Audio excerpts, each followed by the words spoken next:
نفضي نمضاتي انكسب يعني this means one more time. We'll take it. I'll write it now. Let me write it exactly now. N K sop. Oops. Okay. Let me write it here. N K sop means one more time. Again means again. N K sop. All right. So I'm saying Nofri Namadati and Kesop, because we said Nofri Namadati in the last. So in the last episode, we're discussing the letters Vita, Theta, Delta, and so on. In this episode, we're going to discuss two letters. The first one is the Xe, and the Xe is a K and S together, exactly like the letter X in English. The letter X in English has two sounds, the K and the S. Also the Xe in Coptic, it has these two sounds, Xe. All right. So let's start with the first word here. And there is also something about this word. This word is from the Greek. It is a borrowed word from the Greek, and it's one syllable, not two. So it is sarx, sarx. In English, you can write it S-A-R-X, sarx. And there's a tendency for many people to pronounce it Sarex. But this reminds me exactly when you pronounce, how do you pronounce this word in English? Let me write this word. It is next, next. Maybe you hear some people say it how? Say it next, next. But it's not next, it's next. And sarx is not sarex, it is sarx. There is no vowel between the R and the X. It's sarx, not sarex. But about 90% of the people pronounce it sarex, which make it easier, because in Arabic we don't pronounce three consonant sounds. Like here, in the word sarx, there's the sounds. We have the R and K and S right next to each other. So sarx. Like next, also it has three sounds. The K and S and T. Next, next. And that's why in Arabic language, we don't have three sounds right next to each other, maximum two. So that's why it's very hard on people of saying sarx, they say sarex, next, they say it next, or world, RLD, they would say world. So I want you to notice this, and to notice that this word is sarx. This one is sarx, it's not sarex. Okay, from it we say about Christ that chi sarx. Chi means took. So he took a body, or took flesh, and he became a human being. All right. The next word is this one, axios. Axios means worthy. Axios, worthy. That's for the masculine. For the feminine, it's axia. Axios, axia. Also, the X, we see it in this word, for example, praxis. Praxis, you know what we usually say, praxis, but it's not praxis, it's praxis. Praxis, which is the act. And this word, orthodoxos, orthodoxos. Okay, so one more time about sarx. It is sarx. It's not sarex. All right, next letter is the gamma. It's a little bit complicated. That's why I have it towards the end. The gamma has 3 pronunciation in Greek and in Arabic. But in English, it will have only 2. I'll tell you why. In Greek or Arabic, we have the N sound. It's present in both. And it has the G sound, which is present in both English, Greek, and Arabic. Also the N, present in English, Greek, and Arabic.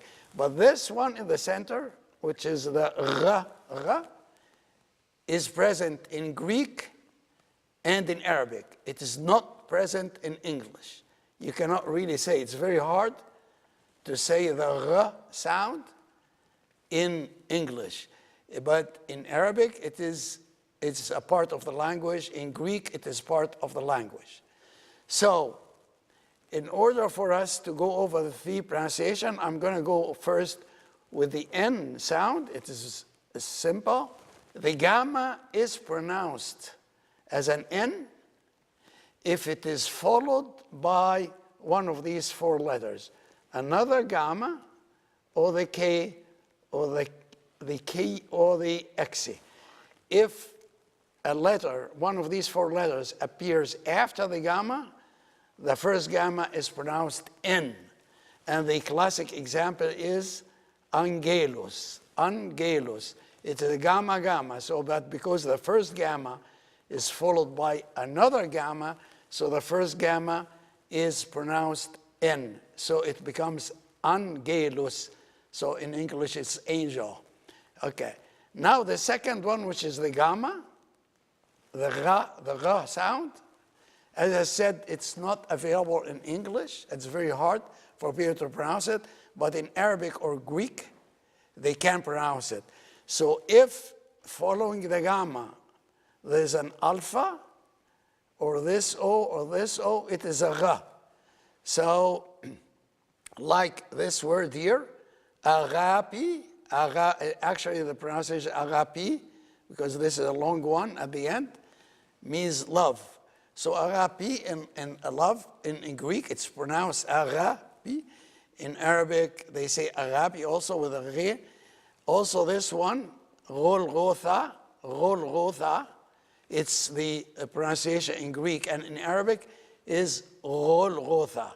But since the English don't have this r sound, so it's usually replaced by a g sound. So would be agapi and Golgotha, all right? The last one, which is the pronunciation of this letter as g, as the g, in go, all right? This, like this word here, genos. See, genos, the gamma is followed by an e, not, you see, in order for it to pronounce like a r, is these here, a, o, but a or e, like this, it is pronounced g. So genos means the race of people or something, genos, and gi means earth. Gi means earth. It's pronounced g. So, and actually, the English-speaking people would have 2 choices: either the N, and they can pronounce the N very easy, it's like angelos, or the rest of them would be g. Genos, gi, Golgotha, agapi. Okay. Now, these are some words which they have these 2 letters, the gamma and the X. The first one is archi angelos, archi angelos. And this archi angelos, we pronounce it archi angelos. The Greeks pronounce it a little bit different from this. And in English, it can be pronounced archangels, or archangel, or archangel. So both of these are there, archangel and archangel. But in Greek, it's a little bit different, but in the Arabic way of pronouncing this, it's archi angelos, archi angelos. The next word here, it's similar to the Arabic word for it, which is isphongos. You see here, there are 2 gammas. So the first gamma is followed by another gamma. So the first one is pronounced an N. So it is esphongus, in Arabic sphinga, which is sponge, sponge. This word, we saw it before, axiya, means worthy for the feminine. And then this one, agiya, is holy for the feminine. This word here, it's very long, but you can see here, I have like small dots here to differentiate between the different syllables. So the first syllable is eve, and then angelistis, evangelistis, which means evangelist. Evangelistis. And this is pronounced the V. Why? Because it's preceded by the E letter, and then evangelistis. This word here, monogenes, monogenes, the only begotten Son of God.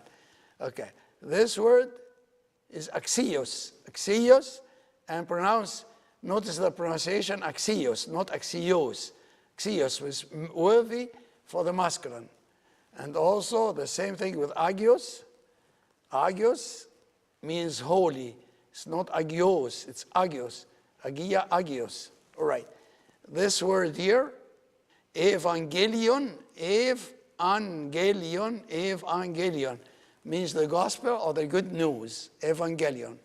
Okay, this second word here, syngenes, syngenes, although two gammas, also the first gamma would be an N, so it is syngenes, which means a relative or a relative to someone. This word here, this is pronounced axios.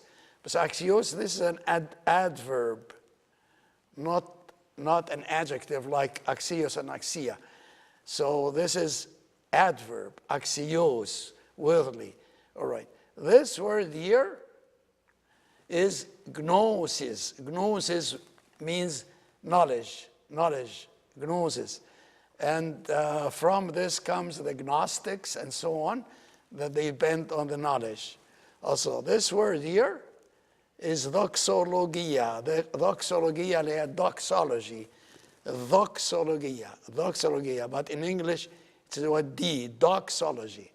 Or he is the diakon, also in English, deacon. They don't pronounce the in English, although they have it. But since it is written as delta, they prefer to pronounce it in the English way of pronouncing this letter, so it becomes deacon, not deacon or diakon.